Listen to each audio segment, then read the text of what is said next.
Good morning, everyone, and welcome to this month's webinar. Now, with the Employment Rights Bill set to revolutionise employment law regarding the unfair dismissal rules, employers will need to become more vigilant than ever in managing dismissal processes, particularly for those employees who are in the early months and weeks of employment. So today is about understanding these reforms, what they mean to employers, and why they will make probation periods even more important. Before we get going, there are just a few introductory and housekeeping slides. Yeah, photos. Okay, first of all, who am I? Well, usually we have the lovely Victoria, our knowledge manager, presenting, but today you have me, and my name is Abby Ashford. I'm the Head of Consultancy Services for HR Solutions, and I'm joined by Sue Watson, our Operations Director, and together we shall take you through this interesting area of HR. And because we have so many of you here today, we have placed you all on mute. However, we do want your involvement in today's webinar. And we'll do that by inviting you to ask us questions. We are aiming to answer as many as we can, but given the time we have and what we're going to go through, we may have to limit the time, but we'll follow up afterwards with a written FAQ for you all.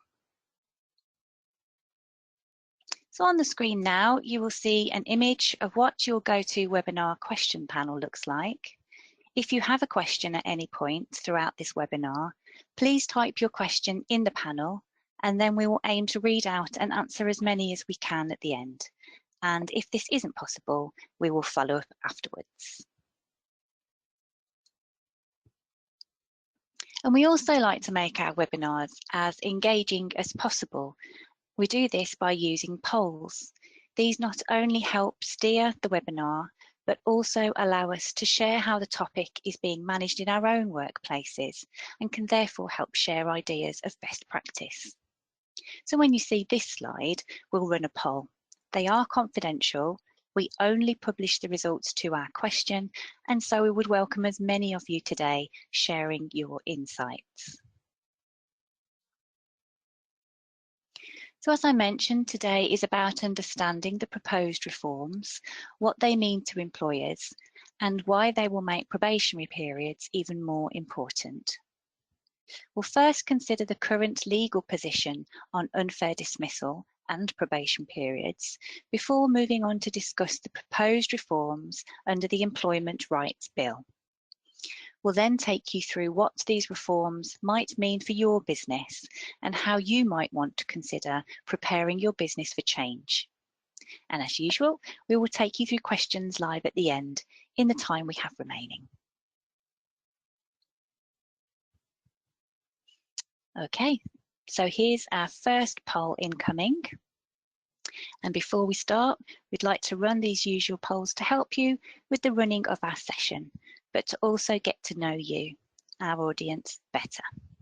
The first one is about your size of business or organisation that you work for.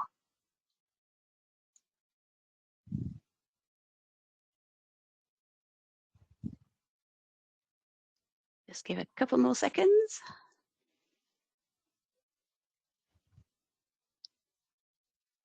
Okay, I'm going to close and share those results. There we go. So we have quite a significant majority now in the medium section. Probably our usual audience, but we've also got a higher number in the large section as well. So yeah, that's interesting to see. I will just hide that and load the next one, which is, there you go. So who actually looks after human resource elements in your business or organisation?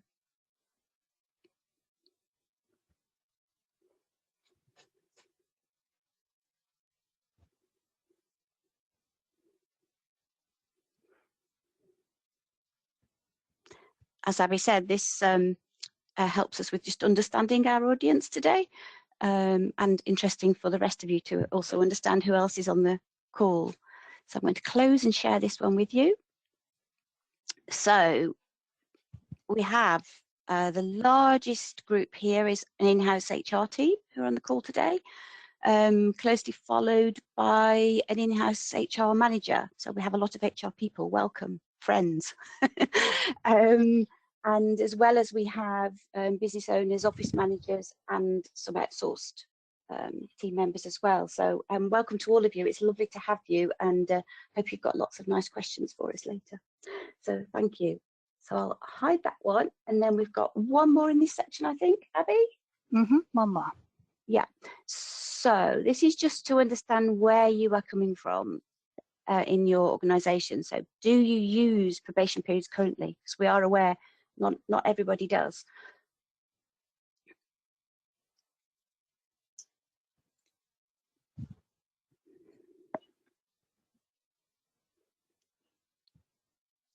Okay, I will close and share those results.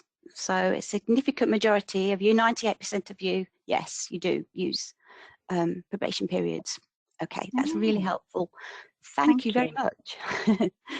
Excellent. And even better, I've just found where I can see those results too. So success. Okay, so yeah, 98% of you do, and that's not a huge surprise, to be honest with you. I would have expected a lot of people to do probationary periods. And for those of you who had said no, so for the 2%, I think what you may find from today's webinar is perhaps you might find it beneficial to think about introducing one prior to any law change. That way it gives you some time to ensure it's operating effectively, that managers are equipped in knowing what to do, and you can get other operational working practices adjusted accordingly to prepare for the changes coming in. I will go through timescales and things like that on later slides, but yeah, that's really interesting. Thank you. Okay. So moving on then, the current probation and unfair dismissal rules. This helps us put into context how probations are currently used by looking at the current rules for claiming unfair dismissal. In general, an employee must have 2 years continuous employment by the effective date of termination to claim an unfair dismissal. For employers to ensure there has been a fair dismissal, the employee must be dismissed for one of the 5 statutory reasons: that a fair procedure had not been used and the decision to dismiss was not in the range of reasonable responses. This means that at present, there is some leeway for employers in how dismissals are managed when the employee has less than 2 years continuous service. For example, using a process known commonly as short service dismissal, assuming of course that there are no discriminatory risks because of the person holding a protected characteristic. Of course, to flag here, there are exceptions to this 2-year rule, and that is when the dismissal is for a certain reason as set out in law. There is something known as automatic unfair dismissal, which allows employees to claim from day one of employment.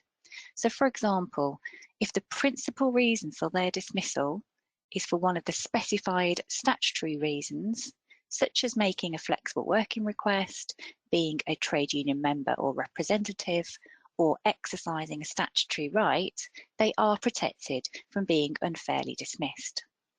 However, for today, we are focusing on the ordinary unfair dismissal rules, and for the purpose of today, I wanted to flag that information.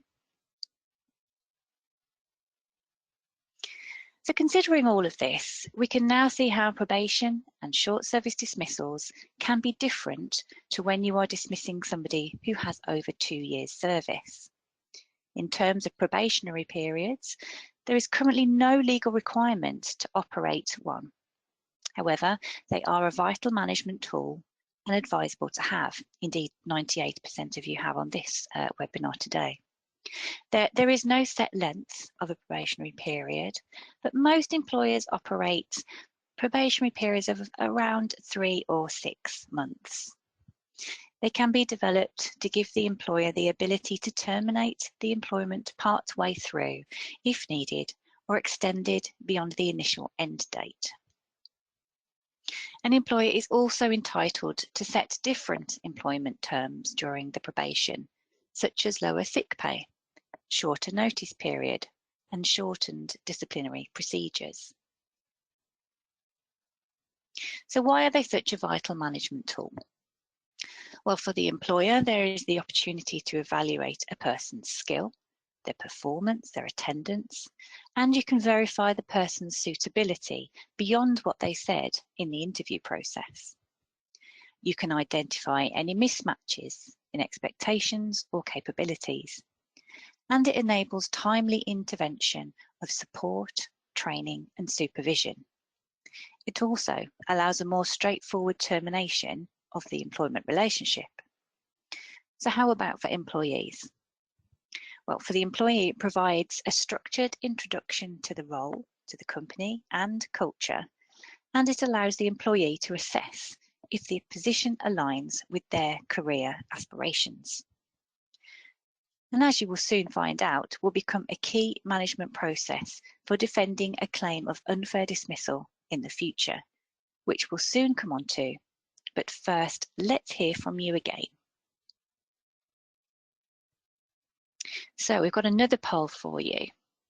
And this one is about how long you think it typically takes your business to know whether or not you have made the right recruitment decision when you take on a new person.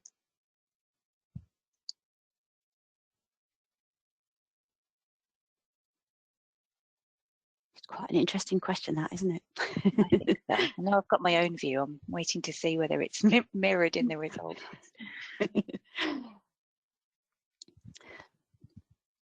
It might actually be on 2 levels. Yeah, true. Right, I'm going to close and share the results with you. There you go. So, okay, so majority within 3 months, quite a few within the first month, and then some longer than 3 months. Okay, yeah, as I said, you know, I sort of already had my own view on what that might be. In my opinion, if someone is, say, putting on a front, maybe actually they're out of their depth and have oversold themselves, you know, at interview and on their CV. I think that you will know this, dependent on the role, within the first month. I think it's quite hard for someone to keep going if they are not able to do the job for longer than 3 months. Yeah, that's quite interesting. And I know a lot of the SMEs we work with, they tend to go with 6 months actually as a probationary period duration, just so that you've got that extra amount of time to see whether people are as good as they say at interview. Interesting. And I think from our perspective, we tend to have 6 months because certainly for some of the key HR roles, it takes that long to learn all the different aspects of the different services we deliver and to be able to fully understand everything. So, and all the technical systems that we use to deliver the service. So I guess it's, to some extent, it could be business specific. But right, I'm going to hide that one, and then we've got a couple more at this stage. So the next one is on the length of the probation period in your business or organisation.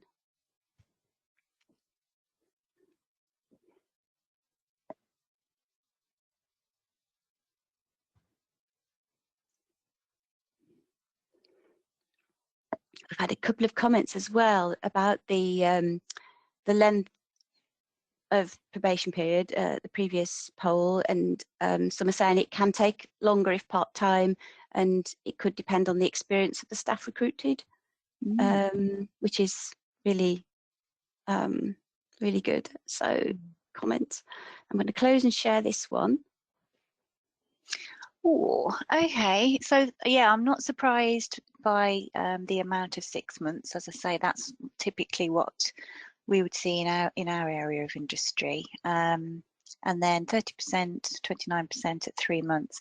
I was really keen to see if we had anybody say 9 months, and we've got 1% at 9 months. I'd be really interested to know if that was somebody being really, really you know, looking ahead to what they know might be coming down the line with these reforms and getting in there quick and changing it to 9 months, or whether it's been 9 months since they began putting probation in. So we've got a couple of comments on this section. So somebody said under other, somebody said 4 months. Some say they differ depending on the grade of the role, which is absolutely, I get that as well. Some say between 3 and 6 months depending on the role. There's a few said that actually. And some say that it's a standard 6 months, but would allow early probation if a rock star performance at 3 months. That's interesting. Somebody said they generally know within 3 months, but their line of work is very seasonal, so they have a 6 month period so they can make a fairer assessment and don't favour those who join in a quieter period, which is a good point. Somebody said they've just changed it to 9 months. They keep extending the term by 3 months, so we've now decided to change it. So that's interesting. Maybe you will find something interesting in a bit. The person who commented on that one. Some said they've recently moved from 3 to 6. Some say it varies depending on the length of contract. So yeah.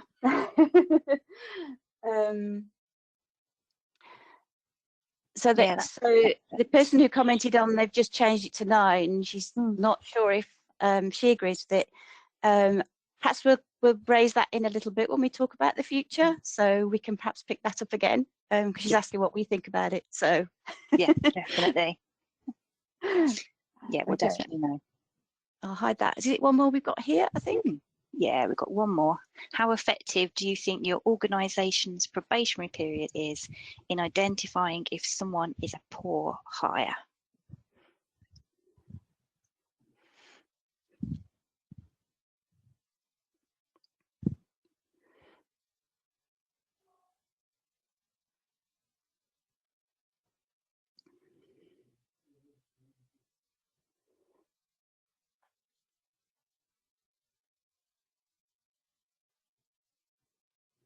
Okay, I will close and share those results. There we go. Okay, so pretty positive in the main. I've saying there's at least an effective. Yeah,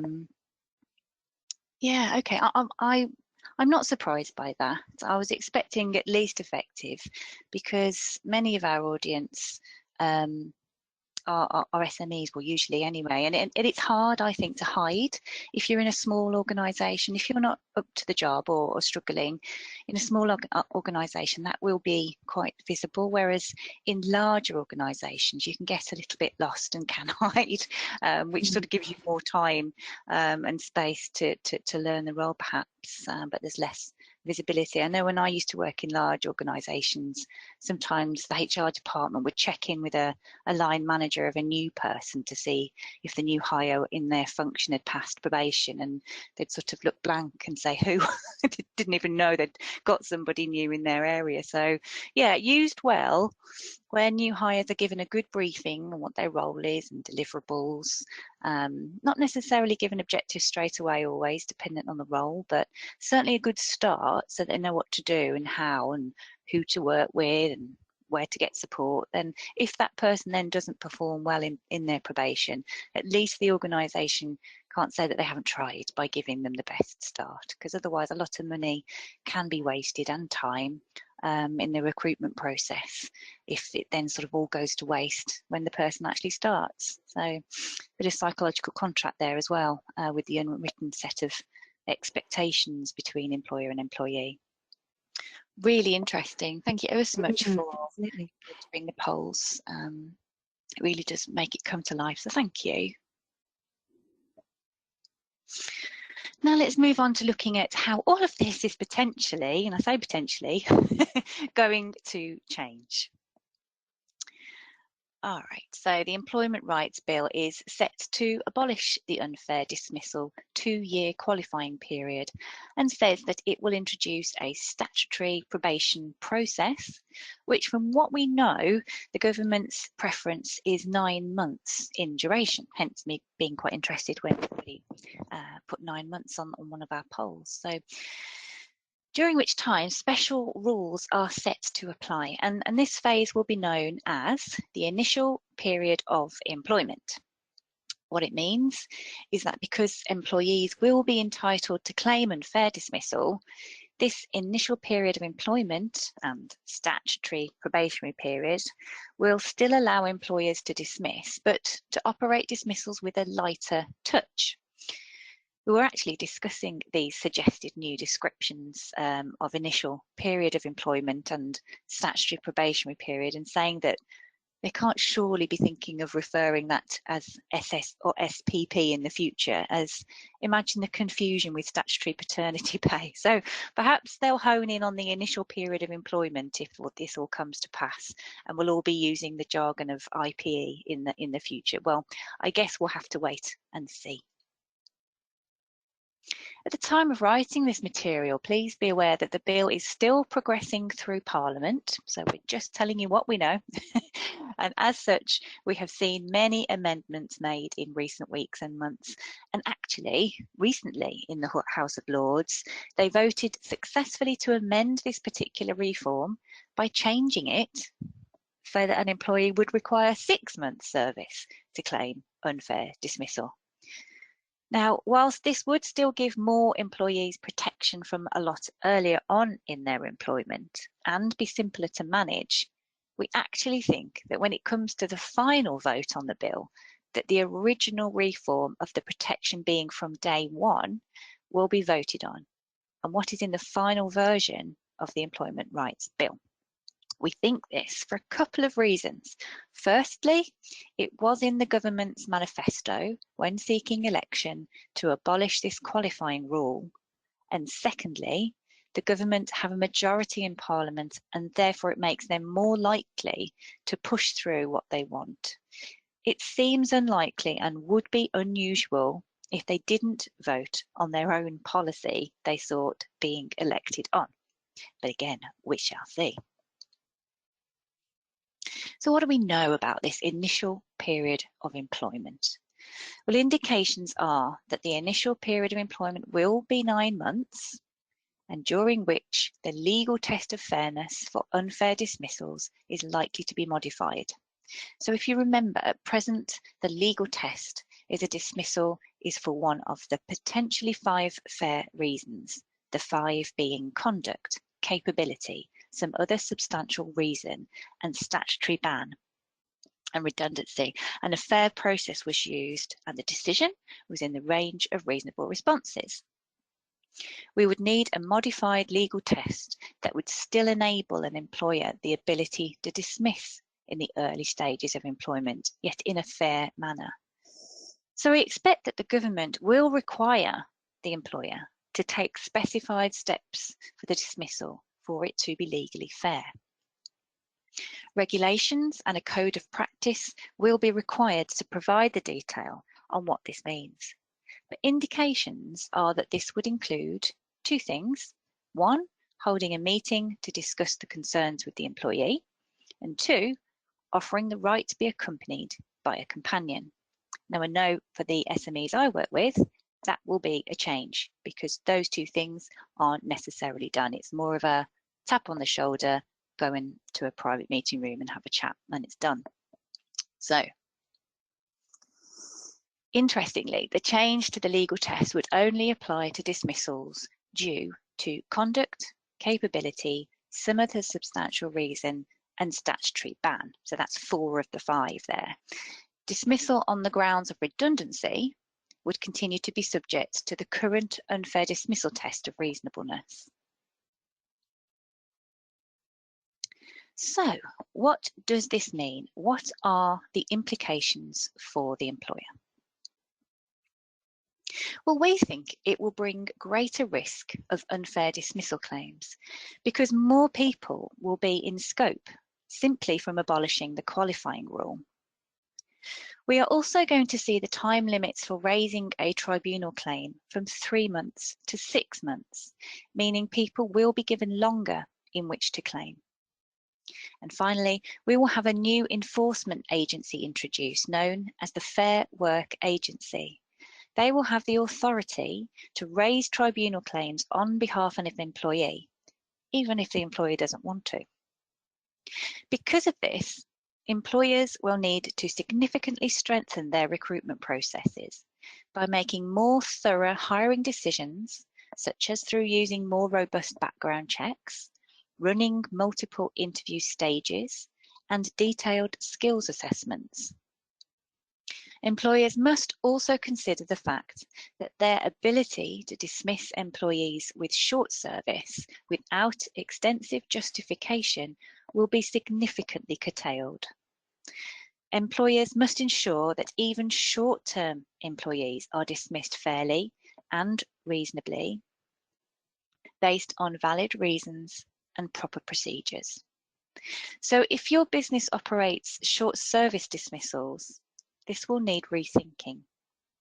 Having robust processes will be key in preventing tribunal risk and defending any claims. It will also be essential that employers develop robust employment documentation too, to support the processes. There will likely be a need for new documentation requirements, contracts needing to be reviewed and amended to ensure that they are robust enough. Perhaps the development of a probation policy, and of course, employment handbooks will need updating where they refer to a probation process.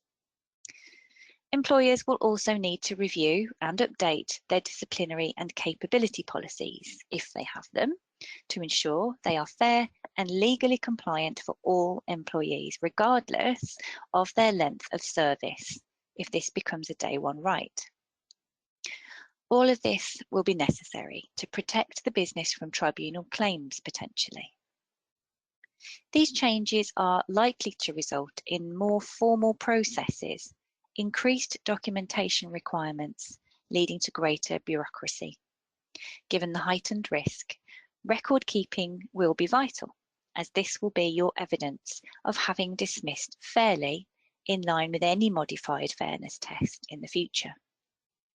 The risk of taking on a new employee will shift more towards the employer, therefore demanding greater diligence in both hiring and early performance management to ensure a good fit for both the role and the company culture from the very first day. Training your workforce will be crucial, we believe. This will include your senior leaders ensuring that they are aware of the increased risk and scrutiny for employers. Line management will need training on recruitment and early performance management and how to carry out new or updated processes. And don't forget your own HR teams in understanding legal obligations if you have them. As I'm sure you will appreciate from this slide, we will see additional costs, both direct and indirect costs associated in preparing for these changes and in managing them once in force. Whether they are costs associated with defending tribunal claims or the costs you may be ordered to pay if you are unsuccessful in defending a claim. The investment in training and of course management time in operating working practices such as recruitment, induction, performance management, and following new processes, perhaps such as a probation process, to help ensure compliance. Knowing this, it may seem daunting, but don't panic. We've set out some ideas to help your business in preparing, and we have also developed some helpful tools that you can also use in preparing for change. And as I shall explain shortly, there is time. So we have another poll for you. And this one is, for those of you that don't already operate a probation period, will you look to introduce one in advance of the law change?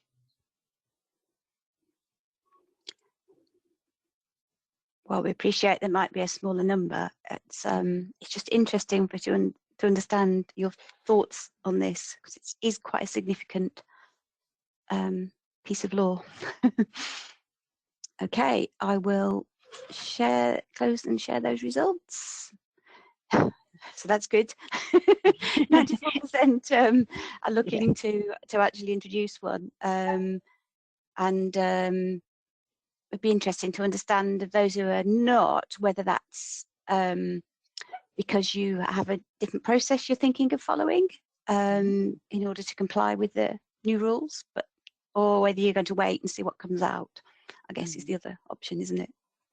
It is, and you know, I could completely understand why people would just want to wait and see what happens, what changes there are, rather than having to be so reactive of waiting to see what comes from the government and if that gets changed and what the regulations say. So yeah, I can completely understand that. But on the flip side, perhaps now is a good time to consider introducing a structure if you don't have one.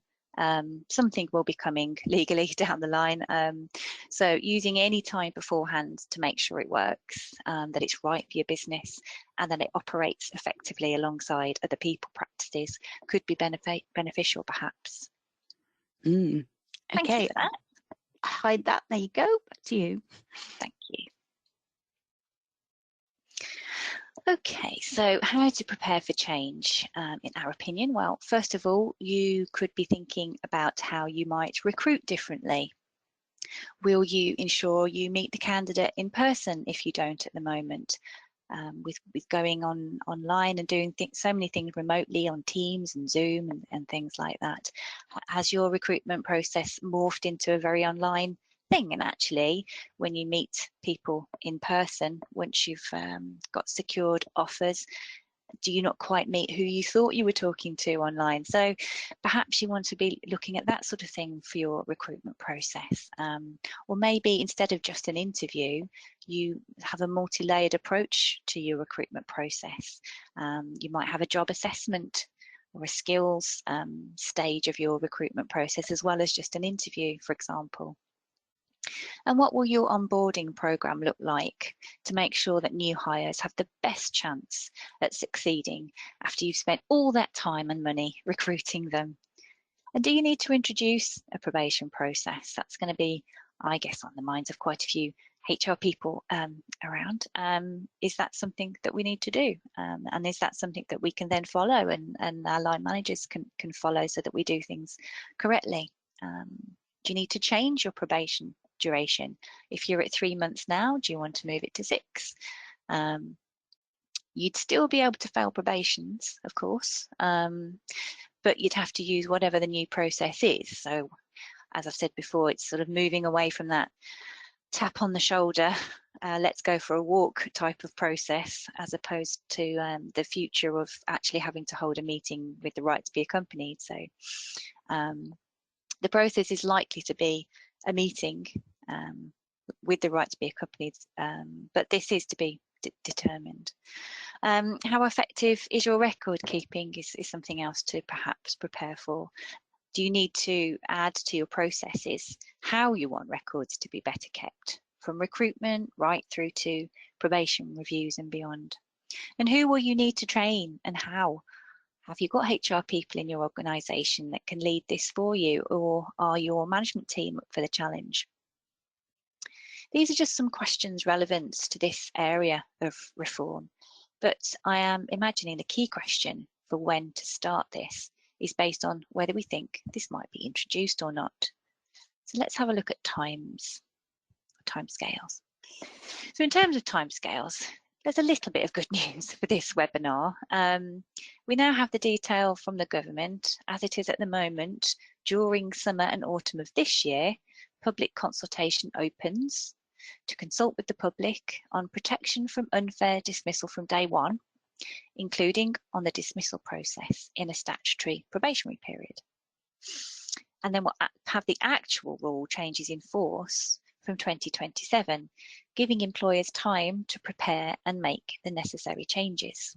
So I'm hoping that's a positive slide, because there's a lot of scaremongering out there about what's happening now, and we did initially think this was going to start in October of this year. So I'm hoping that this slide lands well with you. If we consider all the other reforms, so not just about probationary periods, but the other ones, this image is based on the government's recently announced roadmap for change. I appreciate the writing will be tiny, but please know that you can use the QR code in the bottom right of the screen to download this, and it will be in your slide pack. It takes you through the expected timeline of the reforms next year and into 2027. But don't despair, we have lots of suggestions for helping you to get your business ready. So let's take a look. This is taking us a little bit away from probationary periods and giving you the full context of the reforms here. And here are our sort of top 10 tips, if you like, for preparing your organisation for change in light of the Employment Rights Bill reforms. The first one would be to stay informed and understand them. You can do this via webinars like this. I'm sure we'll do updated ones in the coming months and years. And for those of you who have membership to our own knowledge base, you can stay informed by reading our monthly newsletters and our latest articles. Secondly, carrying out an impact assessment on how will the reforms impact your business. If you didn't know, we have recently introduced free template impact assessments, starting with the key ones first, and we'll be adding to the list available in the coming weeks. And you can find these on our doc shop on our website, and the QR code is coming up on the next slide to find our impact assessments. Thirdly, budget and forecast is significant, and as we perhaps come up to the budgeting season for many organisations, now is definitely the time to start thinking about how the reforms, especially those coming in April 2027, will impact on the bottom line. Fourthly, you could conduct a comprehensive audit to see how aligned your business is already to employment law. Doing this now and correcting any omissions will make it better in the long run for making change. Developing a strategic people plan aligned to organisational goals is another good thing. HR need not always be reactive, by the way. We do have some notice of what the potential changes will be. So really good activity to be looking at people plans for the future and aligning them. The sixth idea here is to update HR and payroll systems. Clearly, all employers are going to need to ensure all existing systems are capable at dealing with the changes. And for some employers, there may be the need to have some investment in technological solutions. For example, in relation to this probationary period part of the reform bill, that might be having a system that logs start dates, probation dates, and service dates, and that can perhaps prompt managers to review performance with new hires. Seventh is developing compliant policies and working practices. So this would be picking the right time to re-examine your working practices to ensure compliance with the bill. Another idea is to engage and consult with your workforce, and also to review existing relations with any trade unions. That will be essential for managing change. So this could be a key item in your strategic planning. And finally, training your workforce. That might be line managers, employees, your HR team, payroll. If your managers aren't capable of implementing the new rules, you do risk tribunal claims and bad publicity for your organisation too. Finally, I mentioned impact assessments, which will be important for you to consider. The impact of each reform on your entire business, from your workforce through to your IT systems and processes, your pricing strategy, marketing and sales. We have several already available on our main website, but they are also available to our knowledge base users too. Currently, we have them covering fire and rehire, flexible working, harassment, SSPs, that's statutory sick pay reforms, 0-hour reforms, and tips and gratuities, and also tribunal time limits. So you can see the QR code again there in the bottom of your screen if you wanted to take you straight there.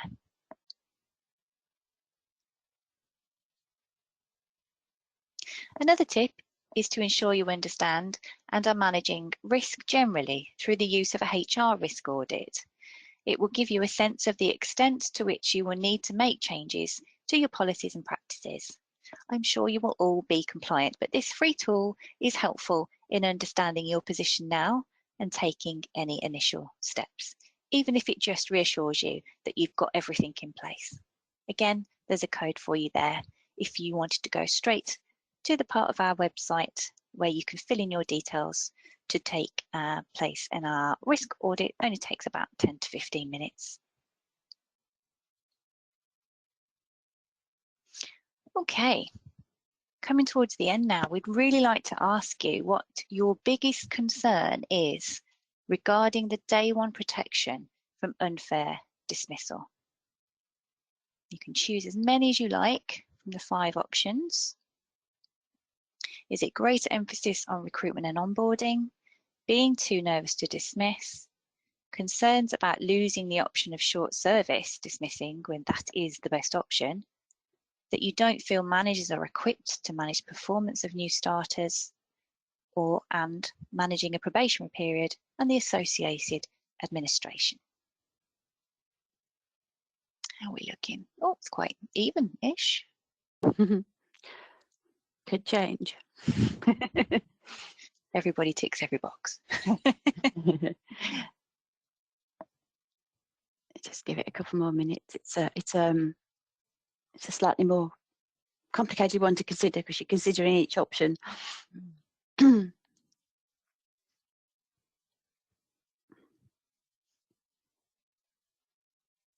Okay, I will close and share those results now. There we go. Okay, so reasonably even, with being too nervous and the concerns being one of the higher 2 there. I think if I ran my own business, I think I'd be taking all of these into account, I've got to say, and perhaps there are concerns that we haven't even thought of just now. But for the clients I work with, I think the middle ones about losing the option of short service dismissal is a biggie. A lot of employers are strapped for time and they will hire on a gut feeling, needing resource in quick, on the proviso that if it doesn't work out, they can use a failed probation process or they can do a short service dismissal. So I think for me, that is quite a biggie. Okay. Thank you ever so much for taking part in those polls. It's so interesting to see your thoughts. We are going to be moving on to a question session now. We have got a little bit of time.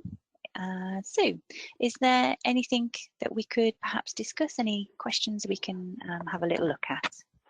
There is. There's a few, and I'm just trying to group them together. So, right. I imagine there's quite a few the same, hey? Yes, there are. So the excuse me, I'm losing my voice as well. There's some questions around, will it apply to all kind of contracts, such as fixed term contracts, and impacts on agency workers? I'm guessing we might not know the full impact on those yet until we know the detail, or? I agree. I think definitely for fixed term contracts, I think it will probably be applying to those. And I know at the moment, people who say they're doing a fixed term contract for 6 months, there's absolutely no point in doing a probationary period for 6 months if that is your usual duration. So, employers already are thinking about that. So I think the same will apply once the changes come into force. A fixed term contract is essentially a short employment contract, so I can't see that there'd be any difference, and it would apply to both. It's the agency bit that I think we'd have to see what happens there. What happens there, yeah, especially with the comparative terms, etc. So the others are around, well, we have the question about what about 9 months probation? And some are saying, could that affect recruits, you know, because could it put them off? Which is a really good point. Yeah. It might do, but if lots of people are going to be changing their probationary duration, I think people might just get used to that. What I think it will do, though, is it will make candidates think more seriously about whether they want to resign from their current position and jump to another organisation. I think they're going to want a lot more reassurance before they accept offers. I think that's going to be the issue. Yeah, absolutely. And somebody who has shorter periods, but they extend it quite often, they lengthen it, and it's a 3-month currently, and they will extend it if necessary. I'm kind of asking, how many times would you increase it before having to let them go if they're not improving? And I guess it depends on how far behind they are, whether there is any sign of them being able to meet what you need to carry out the role successfully, and your ability to recruit into the role, I guess, has some impact, doesn't it? Yeah, it definitely does. And I know a lot of clients that will do 3 months, and as you say, keep extending, knowing that really you can keep extending until you get near 2-year mark. But once that 2-year, you know, unfair dismissal changes, whether it's to 6 months or whether it's as a day one right, that's the bit that, you know, answers the question. So if the question is how many times can we keep extending 3 months, well, if it's a 6 months where your unfair dismissal kicks in, if that's the change that comes in, there's your answer. But make sure it's 1 week prior to 6 months, and if it's a day one right, then you're stuffed. Essentially. Yes. Yeah. And there was some discussion around the 9 month, some queries around the 9 month. If the proposal is for 9 months and that's agreed for probationary period, do we think that would include extensions? And I think this is around why we are wondering if a 6-month probation might be the better one, so that you're not caught by that week, you know, the week notice, and that a decision is made sooner rather than getting close to the 9 months. So the extensions might be slightly more limited or restricted potentially, depending on the impact of the statutory probationary period if it's implemented. Yeah, definitely. I think we're going to have to like build loads of different scenarios. Well, what happens if this? What happens if that? And therefore, what's going to be the best duration that we put in for our business? Just trying to brainstorm all the different scenarios that can happen. Absolutely. And somebody's asking about what are examples of common variations in the employment terms that you could introduce. I think, I mean, that if the probation periods become extended, and I guess it depends on the reason that you're extending it, doesn't it? I mean, you wouldn't vary the employment terms necessarily if there was an issue with the performance. So I'm not sure, unless it's a fixed term contract, I'm not sure whether the connection between the two, but unless I've just misunderstood the questions, apologies if I have. Yeah, sorry, I don't quite understand the link between variation to contract and probationary periods. Maybe it's to do with one of the other reforms. Because I mean, you are varying the contract if you extend the probationary period potentially, but you would just do an extension of probation letter, and usually in your initial contract or offer, you will have the right to extend the probation periods if needed to be. We would recommend building that in, so it's already a contractual right to extend it, so that you don't have to vary it contractually. Yes. I guess that might be the link. We would always recommend building in what flexibility you can to enable you to manage it appropriately, especially during that initial period. so they were saying a presumed probation periods are still possible even if there's a day one right. I would think they would always have to have a probation period or allow a probation period. I can't see them removing them altogether. But it's just the protections that people would have and how you manage those. And I think it's more the less flexibility potentially in taking quick decisions or instant decisions without having to go through a process. Yeah, that's right. Yeah, definitely. So they're coming in quite fast, so I'm just trying to read them quickly. Do you think the 9 month probation period will be flexible and account for people with learning difficulties? That's a really good point. And I guess it would depend if it's a reasonable adjustment by extending it. I guess it would be covered by the disability discrimination laws as well, you know, that if it's a reasonable adjustment, it is to extend the probation period to allow them longer because they will need longer, then I think absolutely you would have to do that. So yeah, there would need to be that kind of flexibility. I think we're just about there with the different questions, and a lot of discussions around the processes that they do.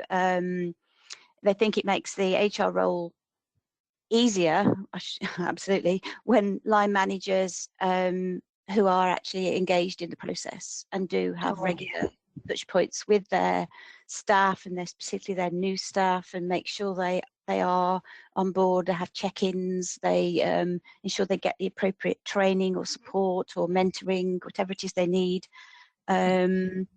because and quite rightly take the point that you know, the employees are also assessing the employer in this period as well. It's a kind of two-way assessment, isn't it?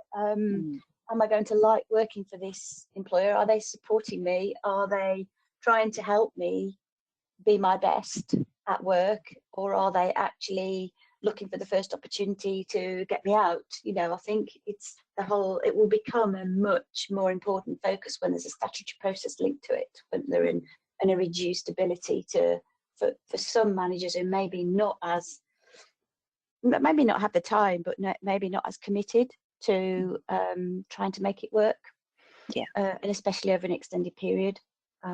So yeah, it goes back a little bit to what I was saying about the psychological contract. You know, it's not just the terms, it's actually about expectations, needs, desires. Are they being met? I mean, I'm sure we can all think about one of our jobs throughout our careers where it hasn't gone well when we first started, and that it could be the very first day where you just sat at a desk with an employee handbook and asked to read that.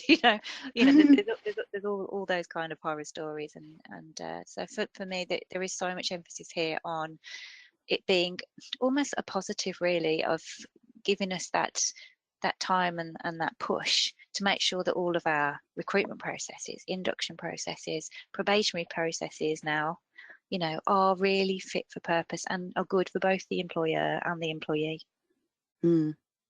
Absolutely. There's an interesting couple of points made about part-time people needing longer. I guess it's an interesting one because if they're employed to do a role, and I guess it's within those hours, are they able to fulfill the requirements of that role? Trying to think of the instance when it would matter that they are part-time and not full-time.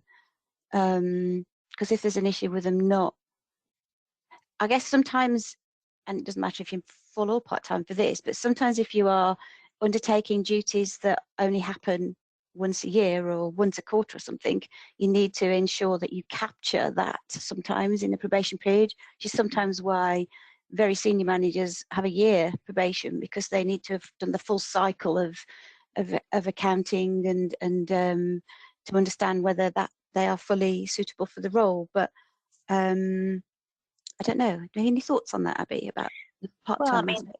Yeah, if you think about, like, for example, when we recruit, it takes much longer for part-time people to learn the job when they might do it on a Monday and Tuesday, and then they get on with their lives and then they come back again on another Monday and Tuesday, and things will be forgotten, so it takes longer. So I think that's a really interesting premise of is 9 months going to be enough if we're looking at it anyway? Should it be longer for those that are part-time? And then you link back to, well, how is that impacted by the service length, whether it's day 1 or 6 months? There's so much to think about. There is such a lot, isn't there? Well, I mean, these are really, really good points. And I guess that's the point of today, really, is to start you thinking, so that you have time to consider the impact on your business, because everybody's going to have some specific situations that cause them some challenge with the proposals. And I guess some of it we won't know until we actually get the detail. But I would encourage you to participate in the consultations that are open. We will be sharing the details and the link in the newsletter that comes out. So if you sign up for that, you'll be given an opportunity to participate.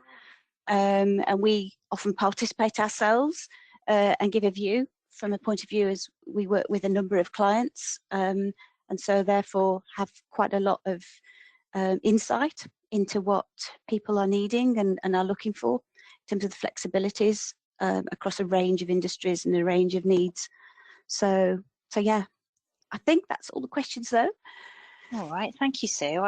Certainly it's just sprung into my mind. I wonder, because I was reading this morning about, the amount of employers who are wanting to get people back working in offices more over the coming months and years. I wonder whether there'll be a link to probationary periods and employers using it as an opportunity to say, look, we need more people back in offices, so that you can all teach all the new hires how to do their jobs better by shadowing and in person. Sorry, just coming to my mind that there might be a little link there in the future. Absolutely. Right, thank you so much for your questions. We have, I think it might be our final poll, I'm not sure, but the poll is, what further information or support would you like to receive from us regarding what we have discussed today?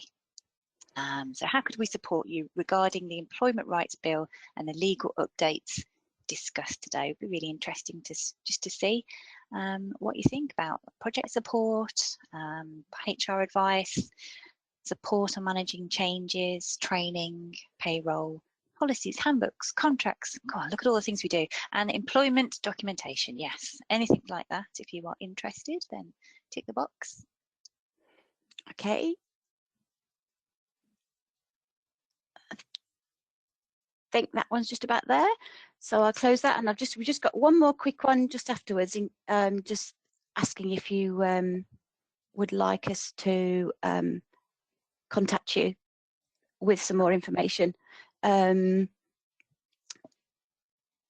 we'd be happy to do so. There's a team ready to share any information you need. I can see there were a couple of challenges with the QR code for one of the audits. Don't worry, we will resend the links out with all the literature that you receive after the event. So we'll make sure that gets resolved. Lovely. Thank you very much. Okay, I will close that off and let you continue. Okay, right, 2 minutes. I will whiz through these last little slides for you and try and keep to time. The contact details are on the screen here. So usually, as I say, Victoria does these webinars, and her email address is there. And we've got a website and a phone number for you as well. You can sign up to our newsletter, or for those of you who have access to our knowledge base, you will receive our monthly newsletters. The webinar schedule that we've planned for the next 4 months is on the screen, so you can see the kind of things that we're going to be discussing, or Victoria will, over the next 4 months. But if you've got any ideas for what you'd like to see for 2026, then we'd love to know. We like to keep our webinars informative and useful, so please get in touch if you'd like to. Mention the knowledge base. If you want to know more, hopefully that QR code works for you, and it will take you through to show you the information that we have on our portal to do with template HR documents, policies, articles and guides. And that's it. Finishing on time, come on. Thank you very much for listening. As always, I hope you found it interesting and informative. And I hope you have a great rest of your day, and we hope to see you at future webinars. Thank you. Thank you.